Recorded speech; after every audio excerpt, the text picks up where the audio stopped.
നമസ്കാരം. കോൺഗ്രസ് ആഘോഷം നിർത്തിയിരിക്കുകയാണ്. ബി.ജെ.പിയുടെ കുതിപ്പിൽ അമ്പരന്നിരിക്കുകയാണ് AICC ആസ്ഥാനം. 90 സീറ്റ് വീതമുള്ള ഹരിയാനയിലും ജമ്മു കാശ്മീരിലും യഥാക്രമം കോൺഗ്രസിനും ഇന്ത്യ സഖ്യത്തിനുമാണ് എക്സിറ്റ് പോൾ സാധ്യത പ്രവചിച്ചതെങ്കിലും ബി.ജെ.പി ക്യാമ്പുകളിലും ആത്മവിശ്വാസം ഒട്ടും കുറവുണ്ടായിരുന്നില്ല. ഇപ്പോഴിതാ ഹരിയാനയിൽ ബി.ജെ.പി ഭൂരിപക്ഷം തന്നെ നേടിയിരിക്കുകയാണ്. വമ്പൻ ലീഡ് നില ഉയർത്തിയിരിക്കുകയാണ് അവർ. വിജയം തങ്ങളുടെ പക്ഷത്ത് ഉറപ്പിച്ച് എന്ന് തന്നെ കരുതിയാണ് AICC ആസ്ഥാനത്ത് കോൺഗ്രസ് പ്രവർത്തകർ ലഡു വിതരണം നടത്തി വന്നത്. ഇപ്പോഴിതാ അത് നിർത്തിയിരിക്കുകയാണ്. കാരണം ബി.ജെ.പി നല്ല രീതിയിൽ തന്നെ ലീഡ് ചെയ്ത് മുന്നോട്ട് പോവുകയാണ്.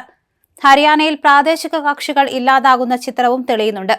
ജമ്മുകാശ്മീരിൽ ഇന്ത്യ സഖ്യത്തിന് എക്സിറ്റ് പോളുകൾ മുൻതൂക്കം പ്രവചിച്ചിട്ടുണ്ടെങ്കിലും വോട്ടവകാശമുള്ള 5 പേരെ നാമനിർദ്ദേശം ചെയ്യാനുള്ള ഗവർണറുടെ നീക്കത്തെ കോൺഗ്രസ് കരുതലോടെ തന്നെയാണ് കാണുന്നത്.